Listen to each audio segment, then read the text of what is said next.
What's up, Pokemon fans, also known as the Gimme Ghouls? It's your boy, Billy Putz. Welcome back to the YouTube channel. If you are new here, man, please give this video a thumbs up and subscribe to the channel, man. Or not, but if you do, I'm going to try to start uploading here. I'm setting myself a goal for the next year to try to upload at least every other day. If we can do every day, that'd be incredible.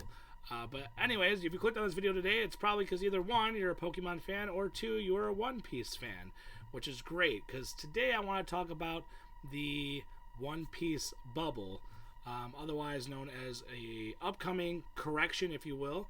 We have noticed a lot of activity as far as Pokemon vendors specifically, or even Pokemon scalpers are now moving on to the One Piece. Which is obviously based on an anime that's been around just as long as Pokemon, if not longer. But here's the main reason why I am not investing into One Piece. And no, it's not because I think the ship sailed or I didn't get on board in time. Shout out to the pirates, ship sailed. You know what's up. Anyways, I want to go over some key points because it's not that One Piece is not good enough or that it's not a strong IP, because there are plenty of strong IPs that have also failed in the past when it comes to TCGs or card games in general. And you know why? Ultimately, I believe that One Piece, it has a shot, and I'm not going to sit here and say it's not going to stick around and be a thing. But as far as how volatile it is right now, I think if you're getting into One Piece right now as of December 13, 2025, please do your due diligence. I'm just going to cover a few key points today in the video as to why I'm staying away from One Piece as an investment. These are my own thoughts and opinions, and I do not encourage anyone to follow just based off of my thoughts and opinions. But anyways, do your own due diligence, and we're going to go into why I think One Piece might even fail down the road. Only based off because history likes to repeat itself, and it's not because it's One Piece itself. It's going to be because, well, the survival comparison. It's because of Bandai as a company. Okay, so Bandai has a rough history with 30. That's right, 30 games, TCG games that have now no longer have any support or otherwise known as failed. As a card game. And a key point to that, since I've been researching, because obviously it's caught my attention, I'm sure it's caught your attention as well. They have beautiful artwork right now in One Piece. In the past, Bandai's card games had failed because they didn't treat them like card games. They treated them like toys and products. Because first and foremost, Bandai is a toy company. Unlike Pokemon or Konami or Wizards of the Coast, these are not just toy companies. These are multimedia franchises as well. And then overall, so based on the past, we have over 30 games. And of course, on this graph, I'm showing here at least 20 that are no longer active. We have big IPs, just as big as One Piece. You have Naruto, you have Inuyasha, Yu Yu Hakusho, Bleach, One Punch Man, Sailor Moon, the big one, Dragon Ball GT, the trading card game, Dragon Ball Z, the collector card game, and a slew of Digimon games. As you can see here, the Digi Battle, Digi Fusion, Battle Spirit. So what makes One Piece different? It's not just the IP, but it's ultimately because Bandai has learned from their past. So that's why we're seeing a good, kickstart. We have 3 years in now of One Piece, the trading card game. Again, now if you do some history, they did try One Piece in the past and it failed. So again, it doesn't mean it's the IP, it's Bandai themselves. And so it brings me to my next real big point. Again, too, is as long as in the past they've had no long-term organized play, which they have corrected. So I am giving you guys some positive benefits here as well, not just all negative.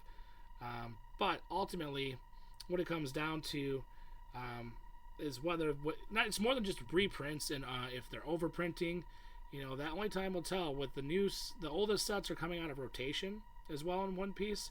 What's going to happen? Are they going to mass produce the original OP1, OP2, OP, all the way up to whatever's OP6, because of the new eyes that are in the space, and no one's able to get their hands on the products. Well, we will see, but ultimately, why this brings me to my next point. It's not just the survival rate and showing the games that they've failed in the past, because they clearly have learned from the past and now are taking the TCG world way more serious. But the reason why I think, I'm going to get straight to the point here. We'll turn off the failed games, because if you want, go ahead and Google up how many Bandai card games have failed. But the next key point is their current games. So again, Bandai is a company. They're not just focused on One Piece, right? They're focused on the new Digimon card game right here. They had a 2020 reboot to present. They also have Dragon Ball Super card game, Fusion World, which was released in 2024. Then you have Union Arena, which includes My Hero Academia. You have Hunter x Hunter, Bleach, Sword Art Online, and overall the new Gundam game. We have the new Gundam game as well. So where I'm getting at is Bandai has got their hands into so many IPs that I feel like One Piece is doing so well that either these other IP and trading card games are going to fail, or if they, start, all it takes is one set, man, and it's over. It really is, because you go to like Digimon, if they start focusing more attention on this IP, or Dragon Ball Z, which I love Dragon Ball Z, but I'm not collecting the cards currently, or even past card games. Gundam, all strong IPs, man. I mean, if I could sit here and rant for hours, but you get the point. Where I'm getting at ultimately is that I think One Piece isn't in the safe zone just because we hit the 3-year mark. I think they definitely have done some impressive work based on their history, and they've done a lot of improvements to their card game, including the art, the collectability. It's all great, but right now I do think One Piece is definitely at an all-time high. That's safe to say, right? And it just would be the worst time to buy or invest into it for the collectability. That's just my opinion.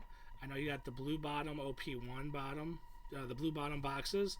They're fetching anywhere from $5,000 to $8,000 for a booster box. I think your best option is the blue chip Pokemon, because it does have in 30 years, it has never failed. And I think you're better at buying 3 Evolving Sky booster boxes right now for $2,000 a piece if you're looking at the long game and investing into collectibles as a whole. And I just think right now you gotta look at, follow the money, right? Where's the money going? Right now we just had 20% pullback in Pokemon, and all those people went into One Piece. And so that's where we're seeing that huge increases on One Piece, because I follow the charts. I watch other YouTubers. Shout out to Pokeannie, Nostalgianomics. I watch a lot of Poke YouTubers, Poke Plumber, all the way up to Rudy from Alpha Investments. I've been in this space, man, for well over 10 years. I've watched the rise and fall. I was there for MetaZoo. I mean, I was all in on MetaZoo, just like how you guys are probably all in on One Piece right now. And it's a great idea, great concept. I know One Piece is a very strong IP, but I want you to take in consideration who is the puppet master behind the One Piece TCG, man. And it's going to be Bandai. And just look at the graphs here. They have right now they have like a 90% fail rate on all their card games. Take with that what you will. You can look at Pokemon. I mean, even honestly, Yu-Gi-Oh is a better, more potential. That's no one's buying Yu-Gi-Oh right now, but Yu-Gi-Oh does have overframe cards coming out next year. They're also going to be doing serialized cards. They're taking a page out of, Bandai and Magic the Gathering's playbook. So Yu-Gi-Oh might be a sleeping giant right now. You want to always look at it, where everyone else isn't looking. If everyone's looking at One Piece, and you're a Pokemon guy like me, I see an opportunity, man, to pick up more, exclusive booster boxes that are out of print already. Evolving Skies is on discount. It was as high as $3,000. Now it's down to $2,000. You can even pick up some boxes at $1,800 cash at a show. And to me, that seems like a better and safer, based on 30 years of data, for an investment purposes. So again, man, I won't hold you guys up. Thank you if you did watch this video.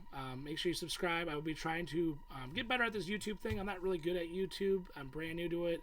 I just know that I have a brand of 15 years. I'm always trying to do MSRP drops on my website on release days.